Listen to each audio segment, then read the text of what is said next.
একটা কথা স্পষ্ট করে বলা দরকার, ইসলাম নারীদের দমন করেনি, ইসলাম নারীদের অধিকার দিয়েছে। আর সেই অধিকারই সবচেয়ে বেশি ভয় পাইয়েছে দুনিয়াকে। আজকের সময়ে মানুষ ইসলাম বোঝে না কোরআন থেকে, ইসলাম বোঝে মিডিয়া থেকে, প্রোপাগান্ডা থেকে। এই কারণেই আজ ইসলাম আর নারীর সম্পর্ক সবচেয়ে বেশি ভুলভাবে উপস্থাপন করা হয়। ইসলাম আসার আগে নারীদের অবস্থা কি ছিল? নারী ছিল উত্তরাধিকারীহীন, নারী ছিল সম্পত্তি, নারীর মতামতের কোনো মূল্য ছিল না, নারীর জন্ম ছিল বোঝা। ঠিক তখনই ইসলাম এসে বলেছে, তুমি মানুষ, তোমার অধিকার আছে, তোমার সম্মান আছে। ইসলাম নারীদের দিয়েছে নিজের সম্পত্তির অধিকার, উত্তরাধিকারী পাওয়ার অধিকার, শিক্ষা গ্রহণের অধিকার, ব্যবসা করার অধিকার, বিয়েতে সম্মতি দেওয়ার অধিকার, সামাজিক এবং রাজনৈতিক মত প্রকাশের অধিকার। এই অধিকারগুলো ওয়েস্টার্ন সিভিলাইজেশন আইনের মাধ্যমে দিতে শুরু করেছে মাত্র 19-20 শতকে। আর ইসলাম দিয়েছে 1400 বছর আগে। এটা বিশ্বাস না করলে ইতিহাস পড়ো। ইসলামিক নারী স্কলাররা বাস্তব প্রমাণ ইসলাম নারীদের চুপ করায়নি, ইসলাম নারীদের অন্ধকার রাখেনি।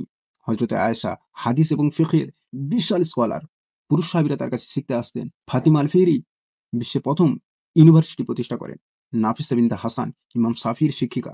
কোন ওয়েস্টার্ন আন্দোলনের ফল নয় এরা, এরা ইসলামের সৃষ্টি। তাহলে আজ নারীদের নামে এত অভিযোগ কেন?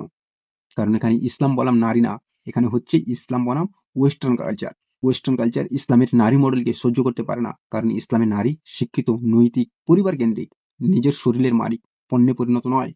এই নারী ক্যাপিটালিজমের জন্য অনেক বড় বিপজ্জনক। ওয়েস্টার্ন প্রোপাগান্ডা কিভাবে তৈরি হলো? ওরা ওমেন্স রাইট একটা শব্দ নিল আর তার ভেতরে ঢুকিয়ে দিল sexual freedom, body এক্সপ্লোজার, family rejection, motherhood shaming. তারপর বলল এটাই মুক্তি।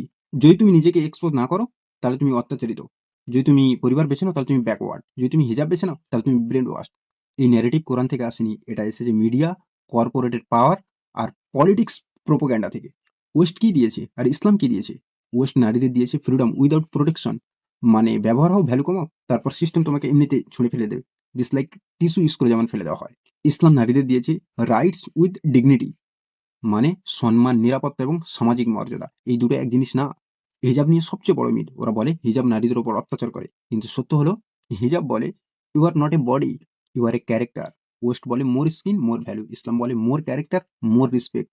এই দুটো দর্শন একসাথে চলতে পারে না। সবচেয়ে বিপজ্জনক প্রতারণা, নারীদের বলা হচ্ছে তোমার শত্রু ইসলাম, কিন্তু বাস্তবে নারীদের সবচেয়ে বেশি ব্যবহার করেছে মিডিয়া, এন্টারটেনমেন্ট ইন্ডাস্ট্রি আর বিজ্ঞাপন মার্কেট, ইসলাম না।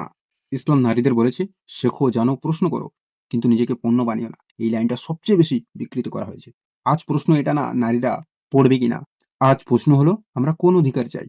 এমন অধিকার যা আমাদের রক্ষা করে, নাকি এমন ফ্রিডম যা আমাদের ব্যবহার করে তারপর আবার ফেলে দেয়?